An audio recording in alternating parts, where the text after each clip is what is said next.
course, Rob DiLauro. With me, as always, Miss Di Marie. Di, what's going on? Hello. And of course, JennaSayWhat is here. Jenna, what's going on? Hey, guys. So last week we talked about the MCU legacy of Black Widow. This week we're actually going to focus on our thoughts and feelings on the good and the bad and the ugly of Black Widow 2021, which just came out a couple days ago. We all got to, check it out. We all have our, ideas about it. So we'll get into that a little later on. But we do want to start off with Top Jedi. First of all, I want to thank you all for your continued love and support. Please hit that like button. Helps us get out to more people. And so we'll start off with Top Jedi. Jenna, what is going on in the geek world this week? So I'm excited to announce that Batman the Long Halloween is going to also be in the form of a 48-page special written by Joseph Loeb and Tim Sale. So I'm really excited to see this because not only are we getting the film, but we're also getting a comic book as well, and it'll be a one-off, and it'll be arriving on shelves October 12th of this year. So basically it's going to have sales artwork from the original. Yes. And it's a brand new story. Like it's a continuation in that world, which is amazing. Di, what's going on Top Jedi? So some fun news for fans of the American Horror Story franchise. FX just released a 1-minute trailer for American Horror Stories, which is going to be the anthology series for American Horror Story.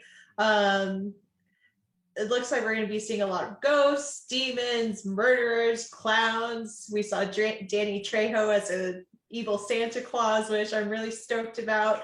So it just looks like they're going to have something for everybody in this show. So if you guys still don't know about it, it will be released on July 15th on Hulu. So yeah, if I'm not mistaken, did they not show like a glimpse of Murder House in the trailer? Like I believe they did. A lot of the clips that they showed were really, really fast. So unless you kind of like paused it and played it, it's kind of hard to catch those little details. So next to Top Jedi news, we have a little bit of sad news. Well, for me, because I was a huge fan of Lovecraft Country when it was on HBO. And, it was based on the book by Matt Ruff, loosely based on the book by Matt Ruff. And the showrunner was Misha Green. And, I think the saddest thing about the show is that it was doing really well, like critically. It was nominated for best series, when it comes to the Emmys. So there was no reason for HBO to cancel this thing. It was kind of a strange, turn of events. So Misha Green had put it out on Twitter and her social media that she actually had the second season completely mapped out. And unfortunately she was like, well, it's a shame we won't be able to, see where this goes. So a couple days after that, fate smiles on her again because she ends up signing a multi-million-dollar deal with Apple TV. She'll be doing original, projects for them, along with I think she is she's doing I'm a huge blaxploitation fan, so this is pretty cool. She's doing a remake of a blaxploitation film called Cleopatra Jones, and she's also doing I think she's writing the screenplay or producing the new Tomb Raider with Alicia Vikander. Okay. So she's doing fine. Yes. Yeah, that's she's awesome. doing fine. Jenna, what's next in Top Jedi? Some sad, tragic news for those who grew up in the 80s for sure. Yeah. So Richard Donner has passed away. He had some of his films were The Lost Boys, which is my personal top 5 film of all times. I'm a huge Lost Boys fan. There was also The Omen, Goonies, Lethal Weapon, and with that comes some extra sad news, which is that Lethal Weapon and Goonies sequels seemingly are going to halt. So we may never get that. He lived a hell of a life. He was 91. He did. And from all intents and purposes, from what I've heard, he was a great man. You know what I mean? And he wasn't one of these sleazy producers, or he wasn't. He was just a creative. which is really sad to, just see a good person go as well as a visionary, Yes. But I remember, like you said, Goonies and Lethal Weapon and just, like Christopher Reeve as Superman. It's such a cliche thing, but, that was the first superhero movie that I saw when I was a kid. And, you honestly felt like you were seeing a man fly. You know what I mean? Like, it was pretty incredible. Such a massive, just DNA strain throughout the Hollywood industry when it comes to Richard Donner, and just like everything that we know now. And he's going to definitely be missed. That's a hell of a blow for sure. What's next in Top Jedi? So Witcher fans are finally getting answers for what's new to come with Geralts Adventures. Netflix just released a new trailer about Geralts Adventures with Cirilla. He'll be taking her to Kaer Morhen. Please excuse me if I butcher that name, but that's where Geralt's not going to work here anymore. I don't know anything about The Witcher. Yeah, same. I need to watch it. I've been told I have to watch it. Yeah, so you definitely should. But this season is going to focus on Geralt taking Cirilla to where he was trained to be a Witcher. And according to the trailer, it looks like it's definitely not going to be easy. So I'm really excited to see that. The release date for the show will be on December 17th on Netflix. So it'll be a nice early Christmas present. And then with more Witcher news, there will be a new spin-off show called Blood Origins. We don't have a release date for that, but this show will be taking place 1,200 years earlier before the events of the Witcher series. And Michelle Yeoh is actually going to be in the cast playing Cyan, who is an elven warrior. And the story is also going to explore the origins of the first Witcher. So next to Top Jedi news, we got some exciting Marvel news.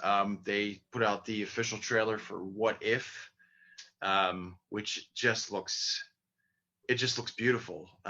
It looks like the old, like the Max Fleischer cartoons from like the 40s and stuff, like when they used to do like old Supermans and stuff. And I'm loving the storylines. I mean, like I remember growing up as a kid and reading like the What If comics, you know what I mean? And, there's no continuity there. It's just like, hey, what if, Bruce Banner was Iron Man? What if, you know what I mean? Like, that's what it is.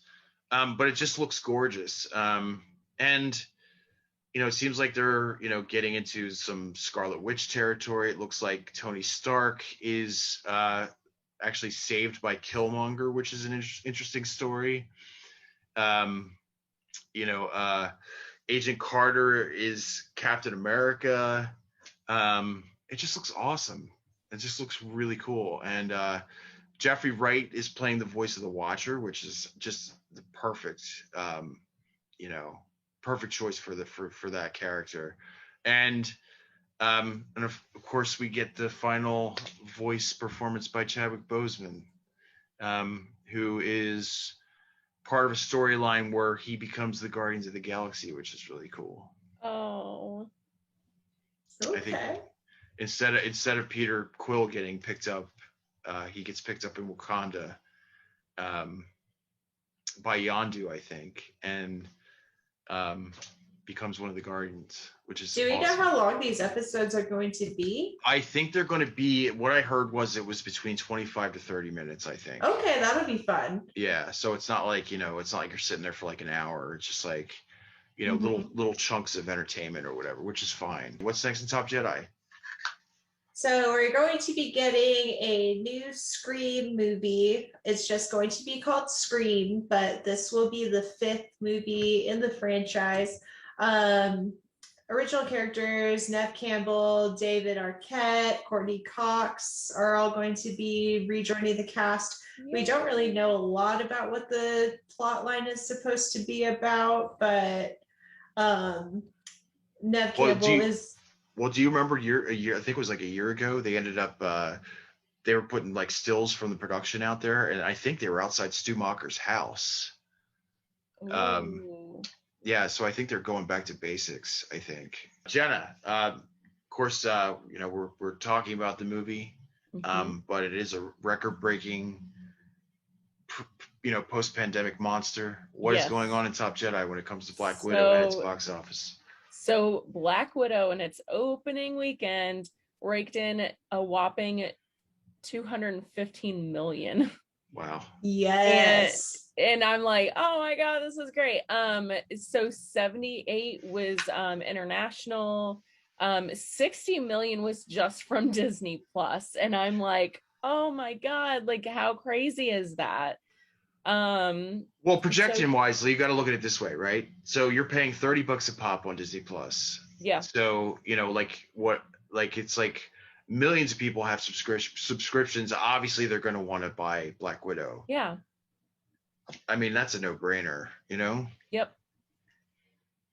Yep. And so it's raked in a lot, and I feel like it's quite possible to hit 1 billion. Like, it's doing amazing, and I'm so happy for Scarlett Johansson, the whole cast and crew, to be able to watch that, like, especially after, now that we're kind of getting back into the normal flow of things. But yeah, I'm really happy for her. You know who it makes me really feel good for out of everybody is David Harbour. Because David Harbour, like, put his heart and soul into playing Hellboy, and it was just a complete and utter flop. Because they tried something different. It wasn't, Guillermo del Toro. He's not Ron Perlman. It was just doomed from the start. So to see him in a major blockbuster does me good. You know what I mean? Yeah. And he's just doing like such a service for large men everywhere. Like, really is. You know what I mean? Like, from Hopper to Stranger Things to, like, he just, he's just dad bottling it up, man. And he's rocking it. Bless him. He is such an angel. We are going to talk about Black Widow 2021, which should have been 2019, should have been 2020, should have been 4 years ago if you want to be real about it. Yeah. So this is a film that's there is quite a, well, first of all, I just want to put this out there. Fandango, if you're watching, what the hell are you thinking? They had the audacity to put it out there. Their promo was F is for female. Wasn't for A is for action, M is for Marvel.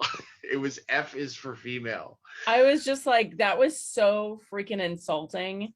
Whenever you sent me that, I was like, oh my, are you kidding? Like, I thought it was fake. And at the same time, I was just like, this does not surprise me in the least bit. Like, family, oh my God, like.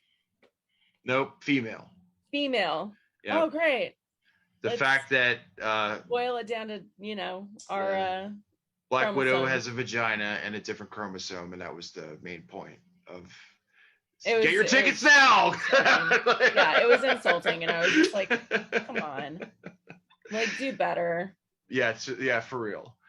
So without that out of the way, this is, there are a lot of ladies involved in this project. You got Kate Shortland, who directed it. You've got Jack Schaefer, the showrunner from WandaVision, who co-wrote the script. It was, I wouldn't necessarily call it pointedly female, although it felt to me like the metaphor was powerful men doing horrible things to women. That seemed like the underlying thread for the most part. And all the emotional damage it causes and all of that. You know what, Jenna, let's go to you first. What did you think of Black Widow as a whole film? As a whole, I really, really enjoyed it. Because of all the kind of what we were kind of getting from it before, my expectations were set very, very, very low. So it was gonna do well in my own head, but like, yeah, I thought that there was like so many good redemption arcs in there. We got the reference to the Red Book, and like, you know, getting all these like, you know, she ends up rescuing the girl that she thought she murdered, like, which you could tell was like weighing heavy on her shoulders. Like we got a glimpse into like what it was like being her as a child. And yeah, and her sister Elena, I'm just like, I'm over the moon with her. Well, I should call you Miss Elena Belova because that's who you are tonight. So that is.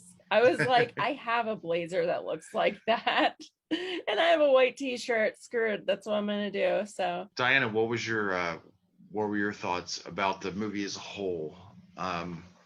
Seeing it as a whole, I really, really liked it. I did end up seeing this movie with my boyfriend, but after finishing it, I wish that I took my sister along with me, because a lot of the banter that Elena and Natasha have together, it totally reminds me of me and my sister, because she'll talk crap to me about random stuff and I'm just like, oh my gosh, okay. Because as an older sister, like, you're going to be more serious and you're kind of more focused, and the younger sister is more like relaxed and joking around. So I just kind of, I related to that a lot. I did enjoy seeing the family. The thing that was kind of disappointing was I was hoping that we were going to get more flashbacks into Natasha's life that we didn't really get. Like, they did tell us about it, but I just wanted to see more of it. Yeah. But as a whole, like, the action sequences were badass. Natasha's my favorite character to watch in a fight. So the relationship between young Natasha and young Elena was kind of beautiful. But it was really, you know, sad and disheartening that it was all fake, you know, that they're sitting there by a Christmas tree just to take photographs to, you know, and as I predicted earlier, that it was going to be like that show, The Americans, with Kerry Russell, and they were living in Ohio as a fake American family. I kind of predicted that. Yeah, you did. Yeah. So, you know, so everything they did was like, you know, completely false, you know, but as they say later in the film, it was real to me. Yeah, it was real to me, which... Also, I wanted to add the Nirvana cover that they used in the beginning sequence of the movie was perfect. It just made me feel cold and like alone. And I just think that helped the audience relate to how Natasha and Elena must have felt their whole life. Yeah, that was one of the greatest openings I think I've seen for a Marvel film. Like how it looked very Cold War and very, you know, dark and... you know, and I think that was another thing I predicted, that they were going to show like a bunch of young girls just getting absconded, you know, or, you know, getting taken, like, you know, from all these different, you know, points in the country and stuff. So yeah, I did love that aspect of it, you know, like, I mean, Red Guardian or Alexei, like, you know, is automatically an asshole from the very beginning.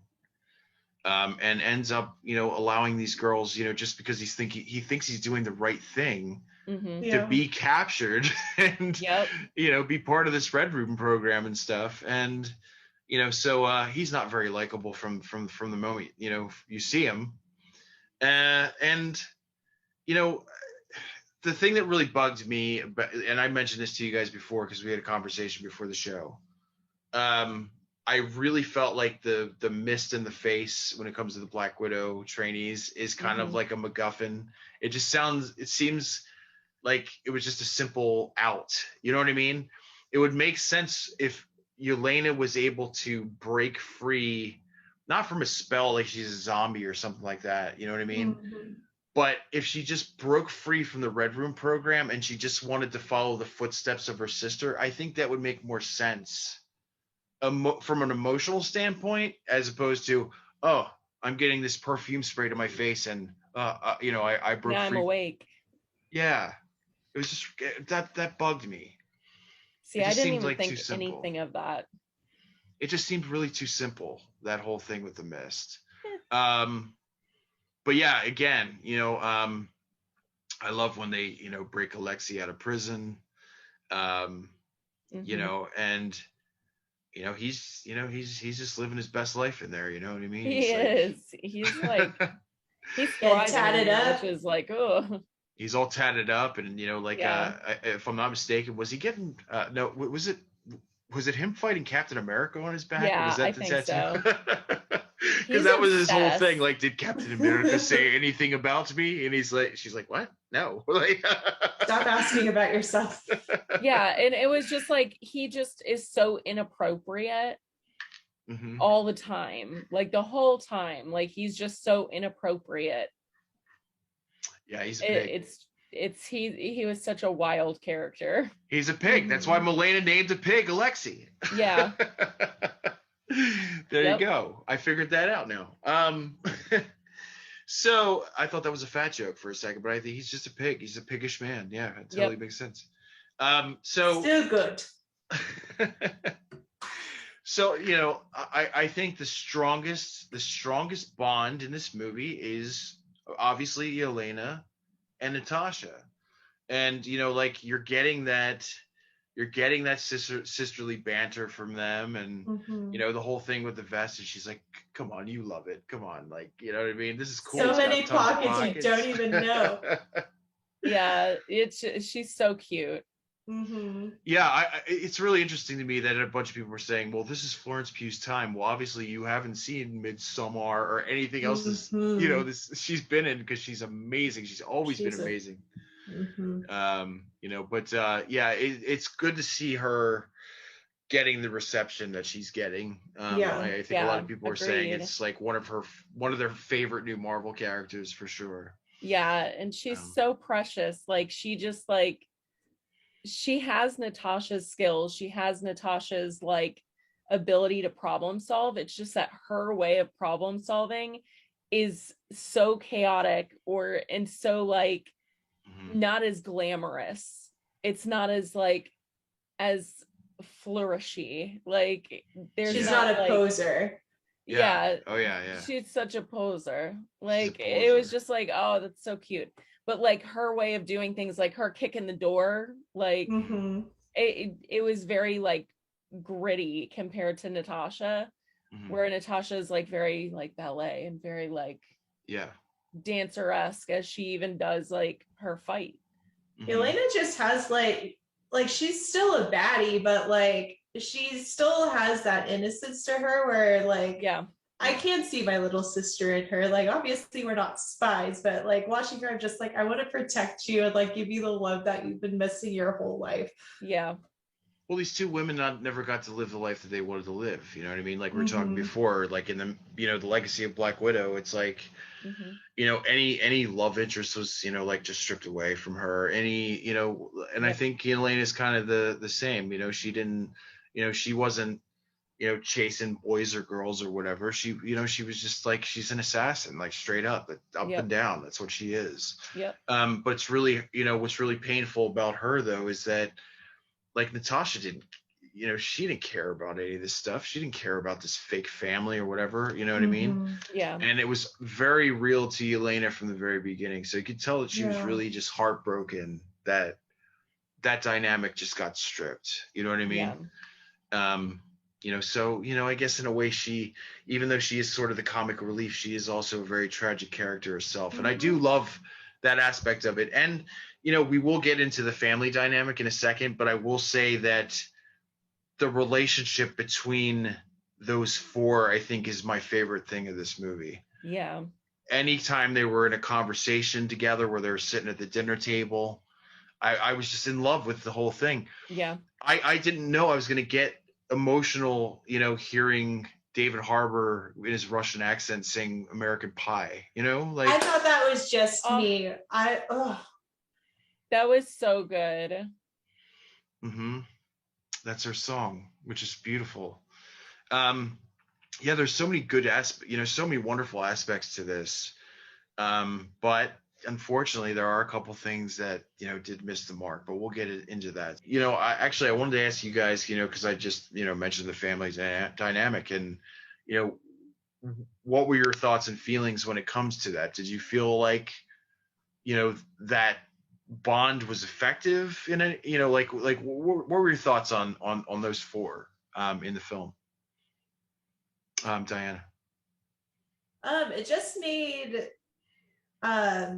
Natasha's character feel a lot more human, because we did catch glimpses of her more emotional side as far as her relationship with the Avengers go, but seeing her addressing the traumas that she experienced as a child and then interacting with somebody that went through the same thing as her, I thought that was really beautiful to see.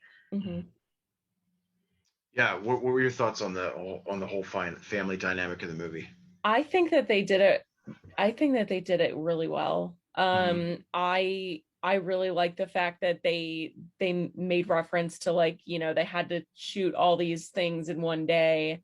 And I really like empathized with Yelena because of the, like, how she was like, it was real to me, but like she's like, you could tell that doing all those holidays and all those pictures was so exciting for her as a child, like this adventure that you get to do with your family. So like I think that they all do have a bond with each other because, like, I don't know, but it symbolized it with a lot of their like banter back and forth and like the dinner time conversations and like just like little things like the mom being like, well, you didn't get hard on my, like, didn't get soft on my watch. And I'm like, yeah.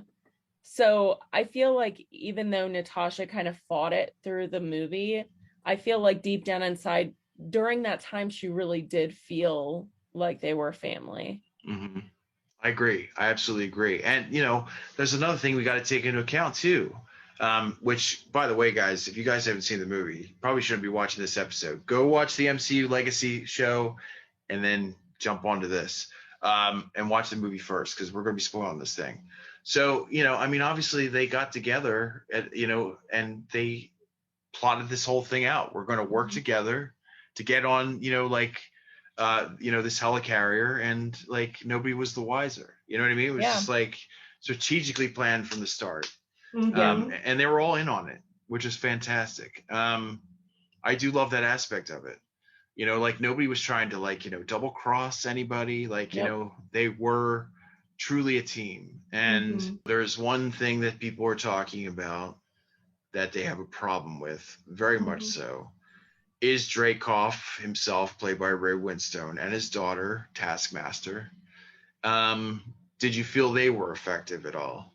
Because I think that's where this movie drops the ball, to be honest with you. In the comics, Taskmaster actually trained criminals and things like that. And I don't know, he just had such a cool story arc. Like, he chased the money basically in the comics. Like, he would train heroes and villains at the same time, just depending on who had a bigger wallet. He did have a family, so it's just the way that they changed everything was really weird. His rivals were the Avengers. One of the cool points in his story was that he couldn't mimic Deadpool because he's so unpredictable. So I was hoping that, like, maybe they can introduce Taskmaster in the Deadpool series, but it's just kind of hard to see that happening with what they did with her story. Well, you know, I think the other thing too is that the people have a problem with is that, you know, Tony Masters is just tactical. Like, he's able to mimic everybody's fighting skills on his own volition. You know what I mean? Because he's so expertly trained. And this Taskmaster was kind of like a robot more than anything else. Like, everything was computer programmed into her mind with a chip. Yeah, they changed everything. Yeah. And a lot of people kind of felt like, I don't know, I thought the costume was kind of cool, but some people said she kind of looked like a Mighty Morphin Power Ranger or something. Which, I don't know. I didn't think that at all. I thought the costume was pretty reminiscent of, you know, the comics and stuff. But yeah, I think the most sinful thing about that particular character is that, you know, this is an actress that you know, like, has done other stuff. She was in Quantum of Solace with, you know, the James Bond series, and, you know, pretty prominent, you know, performer. And she had like 2 lines in the movie. Yeah. You know, and, you know, I mean, I don't know. These two didn't necessarily, they didn't really do anything for me, honestly. Yeah. Ray Winstone was just, you know, like, he was just this domineering, misogynistic prick. who was untouchable because, like Natasha couldn't, couldn't touch him because of his pheromones or whatever. And Milena had it, and all the widows had it. You know what I mean? And like, why would it take her just to figure out, like, all I needed to do is smash my nose into the desk and then I could just beat the crap out of this guy? Like, didn't anybody else think of this? Apparently not. Apparently not. But yeah, I'm like on the opposite side of you guys with the Taskmaster thing. You liked her? Yeah, because like I didn't even like, okay, I am a Marvel fan. I've always been a Marvel fan. However, I never read the Avengers comics. Did not care to read them. I liked the weird ones like the Inhumans and ones like that. So I didn't even know that Taskmaster was a character. Well, I went in blind. So I just was like, oh, I love the fact that they put this character in there and was like, gave her a redemption arc where, this little girl that Natasha thought she killed and was weighing really heavy on her. And all of a sudden she's alive again and she can give her like a second chance at a life. So like, I feel like I felt like that was a nice little extra bit to it. Final thoughts on the film, Diana? I liked it, as a whole. I appreciate it for what it is. I'm not going to let the Taskmaster thing get to me personally, but I think that it's a fun movie. Like, if you want to take a date or something like that, it's a fun action movie, even if they haven't seen it. If you have siblings, definitely bring them to watch it if you guys are Marvel fans. So yeah. Jenna, what were your final thoughts on the entire movie? I really liked it. I feel like it gave me enough like closure with Natasha's death, that it kind of made me feel a little bit better about her sacrificing herself. And it's going to be interesting seeing what happens since Yelena's going after Clint now. Yeah, we're gonna get to that. You know what? Honestly, I felt there was supposed to be like a cathartic feeling that you felt at the end of this movie, but I still felt terrible because she found this family connection again. Yeah. And like maybe felt some sort of closure, some sort of, like, okay, now I kind of know who I am. And then fucking Thanos happens and it all goes away. You know what I mean? I was just kind of sad that Alexei didn't tell Natasha how he felt, because he probably never got that opportunity again. Yeah. It just really bummed me out, because you see her at a moment where she's just like, I kind of know who I am now. You know what I mean? Like, I have two families and I know what I need to do. You know what I mean? Like, I need to spring my buddies out of prison. But yeah, it's just hurtful because it's like, oh no, we know what's going to happen now. That feeling of, self is just going to go away because of the whole Infinity War thing. It just, this woman cannot catch a break. But for that shining moment, she had her cool jacket with all the pockets, and it's supposed to feel good, but at the same time, it's like, God damn it, where this is going. Yeah, it was really sad. Yeah. Yeah. So let's talk about that end scene, because we mentioned before on the show that Falcon the Winter Soldier was actually supposed to come out before Black Widow, and of course the pandemic happened, and that changed. So we see Julia Louis-Dreyfus at the grave of Natasha Romanoff talking to Yelena, and it feels to me, obviously, that she's been working with her for quite some time. Yeah. Because she says, like the Midwest gives me allergies and stuff, which is really funny because Julia Louis-Dreyfus is amazing. Yes. And Yelena basically says, I want to raise, you're not supposed to be, here on my vacation. So, yeah, so let's hear your theories on that. Who is she working for? Is she working for Hydra? Is she working for Thunderbolt Ross? You know what I mean? Is she part of some, Dark Avengers? You know what I mean? Like what are your thoughts on that? Because honestly, I've quite a few. I think that Julia Louis-Dreyfus is not Hydra. I think she's working for Nick Fury. That's what I'm thinking. That She's was setting up my a new one and work only connection.